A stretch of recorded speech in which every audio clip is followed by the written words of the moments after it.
Hi guys, I'm artist Tina Garrett, and I'm here today to show you how I keep my rosemary brushes clean. Well, I should probably admit that I actually don't keep my rosemary brushes very clean. I'm one of those artists that gets really busy and completely forgets to clean my brushes, or gets in a rush and just gently rinses them and then forgets them. Luckily, I learned from watching Kwang Ho's fantastic instructional video on how to clean his brushes that what I need to do is soak my brushes in an oil in order to help them maintain their wetness until I can get them clean. So one of the first things that I do when I'm getting ready to leave the easel at the end of the day is take my dirty brushes and just rinse them out in gross leftover solvent from the paint session. I always have tons of paper towels, and I like to use Shop Towel brand because there's no lint involved. Sometimes I use Viva when I'm trying to use them as a painting tool, but in general, they're too linty for me. So I just gently rinse out my brushes like that, and then instead of worrying about whether or not the brush is going to get ruined, I will actually just leave it in a tray like this, elevated by my favorite art books, in order to make sure all of the vegetable oil that I have in this container soaks the ends of the brushes and not necessarily the handles. So the brushes stay in this tray all the time, days at a time even. It's really pretty easy to do in a minute. And as long as the bristles are wet with your standard cooking oil, then none of the paint that you put on them can crust up and dry and destroy the brush. So as you can see, this is something I do until my tray is so full I have no choice to actually sit down and really clean my brushes, which is something that I do about once a month. So when I'm ready to actually clean my brushes, I grab a paper towel and I try to get off as much of the excess oil as I can just by squeezing it into the rag. Now, the rags and the oil technically are flammable, so I always make sure that I put them in my can that's made for flammable materials, and that gets emptied every evening. Once I got most of the oil out of the tip of the brush, I just swirl it around in the bottom of a can of leftover solvent. I'm not worried about how dirty this solvent is because this is just the first step in the process. Once I bring the brush to a paper towel and I've rinsed it enough so that the paper towel itself comes out relatively clean, then I set this brush aside to do another thorough rinsing with clean solvent.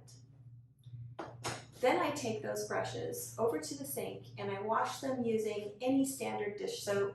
Dawn soap works best. This is what I happen to have on hand today. It doesn't really matter. Any standard dish soap will really break down the oils and get the brush bristles very, very clean. I use a combination of synthetic bristles. The Red Dot series are my favorite, and some leftover Kolinsky Sable brushes from back when Kolinsky Sable could be shipped to the United States. My plan is to keep all my brushes for as many years as possible, so I'm always taking care of them as if I'm going to use them for the next 25, 35 years. When I'm ready to get clean solvent, I use a funnel and an old solvent can to pour my solvent out.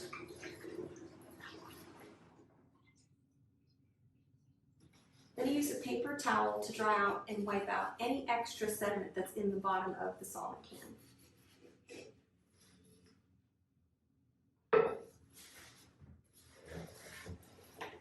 When I pour the new solvent, I pour it from the side. If you pour it like this from the front, you're going to splash out. The bottles are designed so that if you pour from the side, there is no splashing. I get plenty of solvent in the can, and I use a really good sized can. You can get this can for about $1.50 at Home Depot. So I take my first round brush that's already been rinsed once, and I gently stir it into the solvent.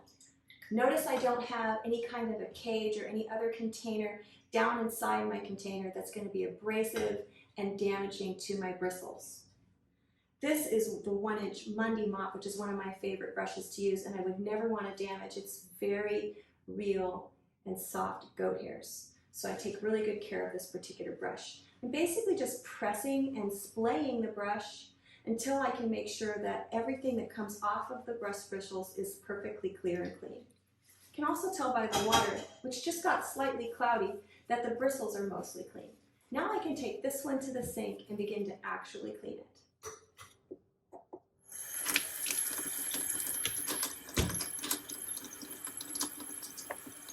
Essentially, I run a lukewarm water into my hand with some dish soap, and basically just with circular motion, I put every single brush through this entire process where I'm trying to rinse out the brushes thoroughly. I'm using my hands with gloves to help me rinse and thoroughly clean the handle of the brush, all the parts. This is why I only do this about once a month, because it really is kind of time consuming. You can begin to see, if there is any color, you'll see it in your gloves. There we go.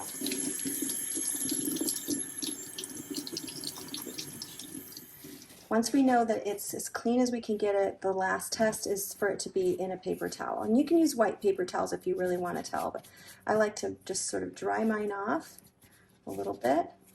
And then whenever I lay them out, I lay them flat to dry. These are fully washed and fully rinsed, but part of cleaning your brushes is also reshaping them so that they dry back to the shape that they were intended to do. So I just gently help the brushes dry back to their original shape. And it's really not hard to do. You just basically press a little bit and then leave them flat to dry. The reason why we leave them flat to dry is because if we stand them up on their ends, where the bristles are at the top, then there's a chance that fluid will come down inside this metal portion and can begin to make the wood handle rot over time. So we don't want to let that happen. Just put a little bit of pressure on the tip of the bristle, and then it helps it reshape it. And some of the ones that have lost their shape over time end up being really useful for things like textures in the landscape or hair, things like that. So I'm not super concerned if they're not exactly perfect as they used to be. It's all part of the character of the brush.